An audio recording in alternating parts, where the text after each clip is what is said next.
want to share one other thought. We talk about what Rav Nosson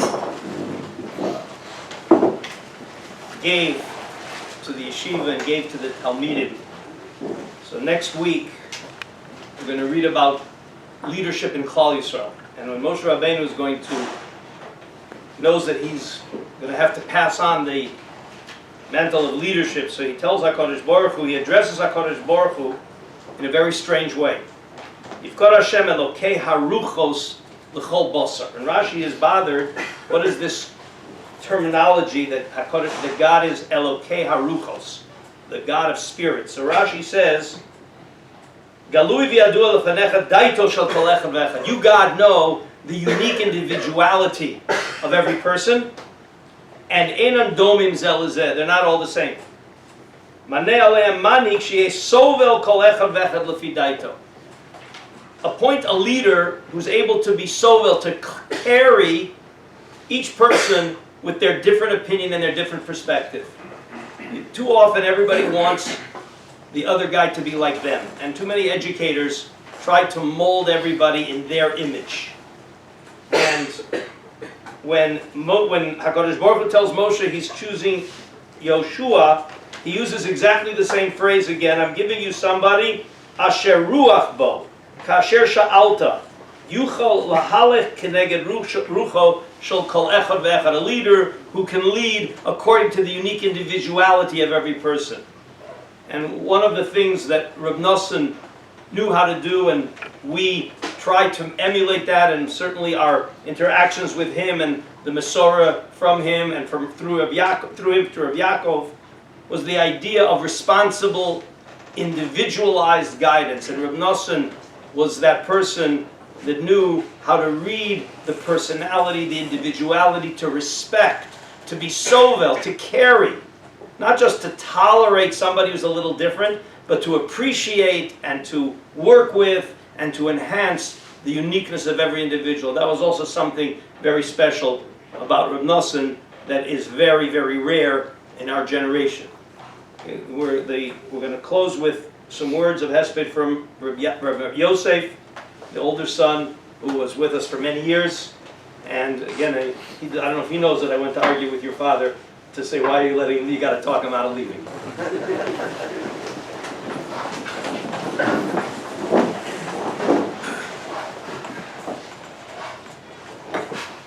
Rav Portnoy mentioned about the Kriyas HaTorah that my father would not correct the Bal Kairei. So I would like to first share a little story that the Bal Kairei in the shul where my father would always daven Shabbos morning lives upstairs of my mother, Steinhouse, and sometimes on the way home, before he would go downstairs, he would knock on the door by Steinhouse, and Mrs. Steinhouse would open the door, and he would say, "Oh, your husband, he learned so nicely." So, but after a while, so she noticed that there were Shabbosim that he used to knock and stop by and comment, and there were Shabbosim that not. So she pointed out to her husband, and they tried to figure it out. Their conclusion was, he himself knew where he messed up the truck. But of course, it goes through, but he knew. So he realized that on a Shabbos where he messed up the truck a little, that's when my father would stop by and say, "Oh, he lanes so nicely." On a Shabbos that everything went through safe and sound, so then he wouldn't say anything. Okay, I wanted to just share this little vignette with you. Everybody knows about my father's book, Making of a Couple, and Rabbi Shurim was saying that it's a unique book that to try to touch up, to try to figure out how does someone become a couple. There's all these books about G'daylim, no one really goes into that question, no one asks that question. But my father, who was very original, and he wanted to understand things, so this is something that caught his eye. So, I'm not going to write a book, but I would like to try to, like the making of my father's Zechron Levracha. So, in order to understand a little, so as previously said, that he was like a bridge from Eastern Europe. He learned by Reuben Grozovsky, he learned in the Beis HaTalmud, very formative years. I would like to mention another third person who played a part, I think, in my father's understanding in Torah and worldview. Rabbi J.B. Soloveitchik. He first met Rabbi Soloveitchik in Washington Heights, in the house of my grandfather, David Lifshitz. There's a famous picture, it's been floating around the internet, people sent it to me in the last month. I got emails, so this is obviously floating around. A picture, I think it's from my father's Sheva Brachas, and my father and my mother are at the head of the table. My grandfather, David Lifshitz, is there, and Rabbi Soloveitchik is there, and my father's friends from the Beis HaTalmud. Rabbi Elephant is in that picture, Rabbi Naftali Kaplan, I don't know who else. Now I heard from Rabbi Elephant, he was boasting, and he says to me that Rabbi Soloveitchik thought that he's the only one that knows how to learn in America. That's what. But when your father said Torah, there used to be a custom once upon a time that the chassan would speak by every single one of his Sheva Brachos, and he used to say the whole the whole shtickle Torah. So when your father by Sheva Brachos, when he started saying shtickle Torah, and Rabbi Yosef started arguing, and we gave him that, so then he all of a sudden saw that there's other people in America that also know how to learn besides him. That's what Rabbi Elpham once boasted to me. So I asked my father, what happened there exactly? So my father said that, he gave over a whole shtickle Torah in Zvachim, in Kodshim. That's like special territory. That's not the regular yeshiva shit. So for that you have to, in Briz, they know Kodshim, right? So Rav Soloveitchik was very intrigued, and he started asking whatever, he made some comments, whatever, and they got into a heated discussion, and at a certain point, this is what my father said, Rav Soloveitchik said, I'm not arguing against you. You're the Gemara, that's what he told my father, you're the Gemara, and I'm the Rashi. I'm just trying to help out and explain deeper what you were saying. I'm not going against, I'm disputing what you said, I'm just trying to add in more explanation. That's what my father told me. So this was, I think, his first encounter with Rabbi Soloveitchik. But, as a kid I remember that my father used to go once a week to the Upper West Side. There was a shul there, Moriah, where Rabbi Soloveitchik used to give a shiur at night. I think they learned over their brachas for a long time, and then other masechtas, I don't know. But my father was a steady goer to these shiurim. This is something that I remember. That means that this is much later, not in his, I would say, in his formative years. But at a later stage, he decided that he wants to hear Torah from Rabbi Soloveitchik too. And as a matter of fact, when I was 19 years old, and we were already living in Eretz Yisrael for a number of years, my bar mitzvah was even here in Eretz Yisrael. So when I was 19 years old, my father sent me one summer to Boston to learn by Rav Soloveitchik. We learned in Maseches Mehila, the third parak. That's what in other words, and this is already after I was learning by Rav Nosson in the Mir. But my father wanted that I should be Makabel Torah from Rabbi Soloveitchik also. So, I would like to say something from Rabbi Soloveitchik, and with that, go along to my father. Rabbi Soloveitchik once was discussing the mitzvah of Alachta B'drachav. We're supposed to emulate the Rebbeinu Shlomo, follow in his ways. The Gemara says, Mahu Rachum, he's compassionate, Afato Rachum, Mahu Chanun, he's benevolent, so Afato Chanun, he's going with Chasadim, he's supposed to be going with Chasadim. So, the Rambam when he brings this down, he adds in Mahu Gibor Af Ato Gibor. Take a look at Hilchos Deis. That means that this emulating the Rabbi Shalom is not only in his acts of kindness, but it's in all the midas of the Rabbi Shalom. The Rabbi Shalom is a Gibor. A person has to be a Gibor. So Rabbi Salvation would say two things. He would say, Mahu Mistater, the Rabbi Shalom, he's concealed. Af Ato Mistater, a person has to conceal himself. What does that mean? It doesn't mean like to hide yourself. It means that you have to have an inner world of your own, that's your Rishus HaYachid. This is my private property. A person does not have to live his life in a way that everybody sees what he's doing, what he is, his ideas, his thoughts. No. There's the outer person, but there's also a certain inner world that a person has to work on and develop, and that's concealed. That's Keil Mistater.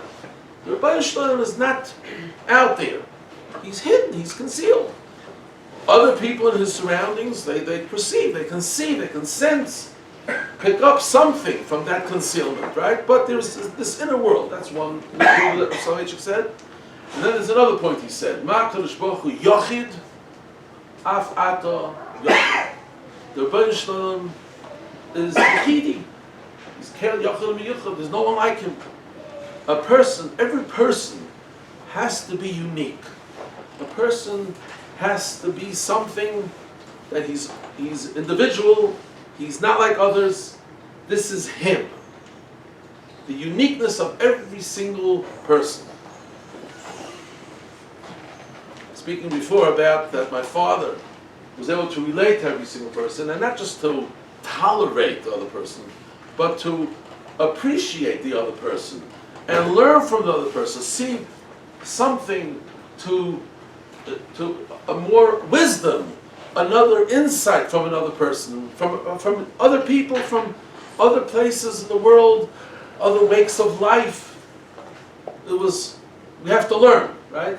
So I think that my father understood this point, that every person is really, should be at least, a Yachid.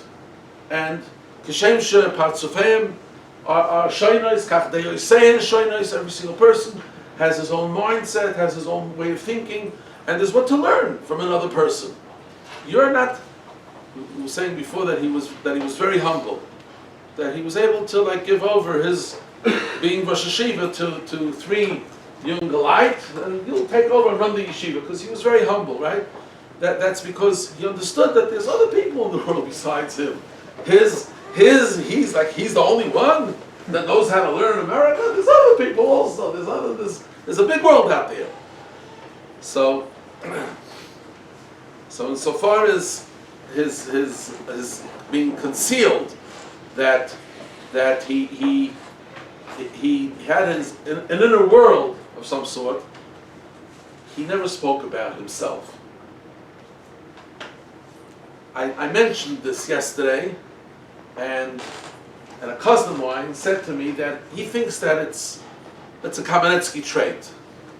So I told my cousin, the son of Rabbi Shmuel Kamenetsky, that Rabbi Portnoy mentioned earlier, Rabbi Shmuel Kamenetsky, that Rabbi Shmuel was saying that my father, he just lived for other people, he didn't think about himself. So I think that Rabbi Shmuel is exactly like that too. And Rabbi Shmuel's son is right, that it is a certain Kamenetsky trait. And a very wealthy person from Detroit, I'll see his name, Gary Turgo, maybe people heard of him, know of him. You heard of Gary Turgo? You're after him. so Can you help? This Gary Turgo has a very good friend, the guy Frankel. So I met this Frankel, and he says to me, "You know what impressed me so much about your uncle, Rav Shmuel Kamenetsky? I spoke to him for 2 hours, and he didn't say the word I, not once. Like he's non-existent. There's no I think, I thought, I went, I did. He's nobody. He's non-existent. For 2 hours, I spoke to the person, and he didn't say the word I, not once. That's what this Frankel told me, Stanley Frankel told me. So my father was in that way like emulating the Rabbi Shalom, that he's mistater. He had his own inner world, and he wasn't flaunting it in public, telling people about himself, which actually makes it, of course, very difficult now, because if I wanted to really write that book of the making of Nosson Kamenetsky, I wouldn't know where to begin with, because he didn't really say anything about himself. Okay, that's insofar as Kamenetsky. And then as far as Yochid, my father, he definitely felt that he has to be himself. And that means that he's different. Whatever, in his mind, where he sees things, where he thinks is the right thing, and the Rebbe Shalom gave every single person, we're all created in the image of God, we all have a Tzelem Elokim, so that means that our Chachma is me'ein, it's a semblance of the Chachma Shel Ma'ala. So the Rebbe Shalom gave us our Chachma V'Niradas, and we have to use it as much as we can. And what we understand, so that's Yichidius. That's our own individual way of seeing things, understanding things, and behaving.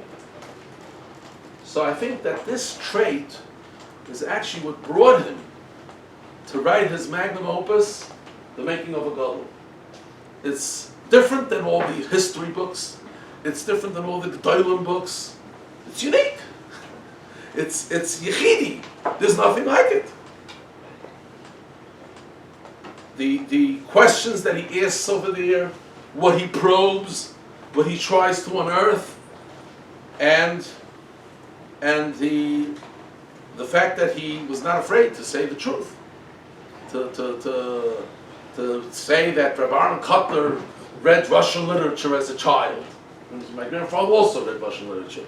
I was once in a camp together with my grandfather. We were on the way from Tveria. This was the Sheva Brachos of my sister, Miriam Trivitz, and we were in a cab going from Tveria to Migdal HaEmek, and then from Migdal HaEmek to Yerushalayim.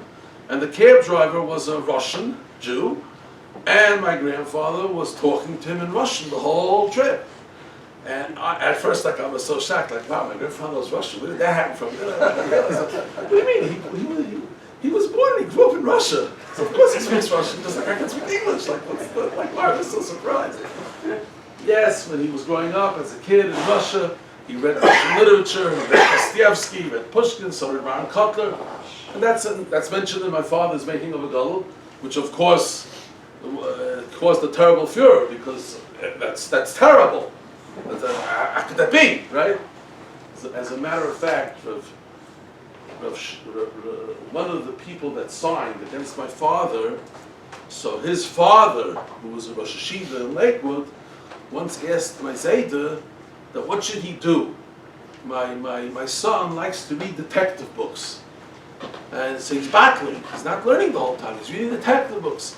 So my grandfather said, your father also read a lot of Russian books, and he became a gadol. So don't be happy that he's reading.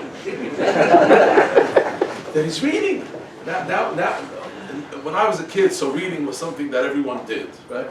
But nowadays, it's something big, that you're reading. Not just like, someone that has the patience to sit down and read through a whole book from beginning to end, right? That's very good. He'll become knowledgeable, he'll learn, he'll know about the world, and eventually, when he'll become older and more mature, he'll learn Torah, he'll read Torah. The Rambam says, what's Kabbalah's old Torah? Pick it up, it's called Kabbalah old Torah, Mavir old Torah, Derech Eretz, and Malchus. So the Rambam says, what's old Torah? Hasmodas Hakriya. Rambam Pirushim Shais. You can look it up on that Mishnah. What is old Torah? Hasmodas Hakriya. So sit and read. So be happy that your son is reading. Eventually he'll read the right things, but at least he's reading. So that's just, like Rav Sherman said, I can go on and on, but it's way over time already, and I don't want to keep you people from supper. So I'll just have to conclude and say that it is very difficult.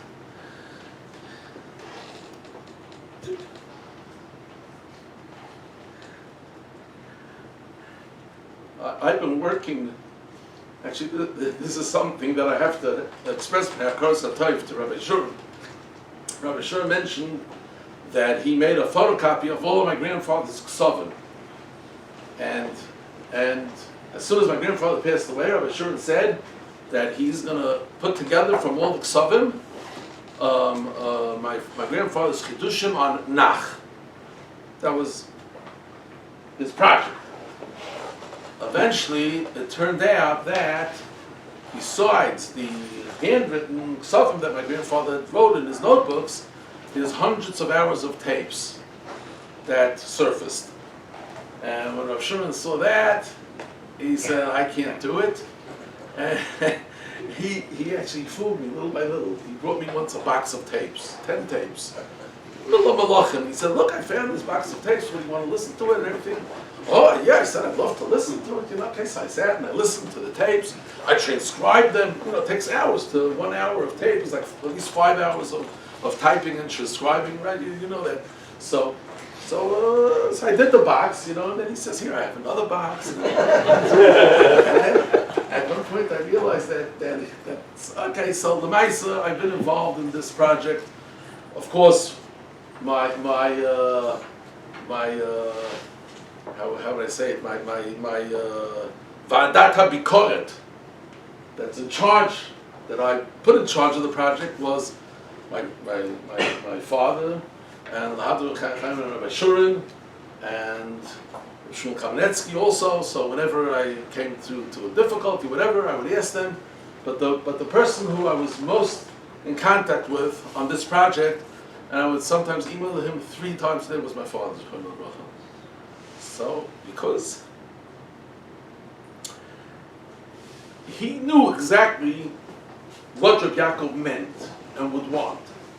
So I could easily, send him I had to turn all these audio tapes into digital tapes, digital files, so that I can pinpoint and tell my father, go to minute this, second this, and there's like 7 seconds over there that I can't catch what he's saying.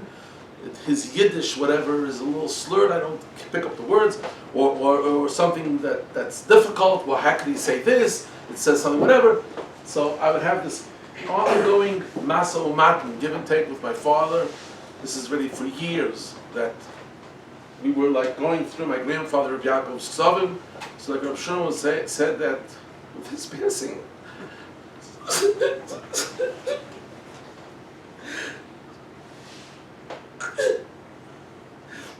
So, Baruch Hashem, that I'm at the end already. I'm going to soon publish Be'ez Hashem. If not for my father's passing, probably the book would have been out already by now. But Baruch Hashem, he helped me until the end.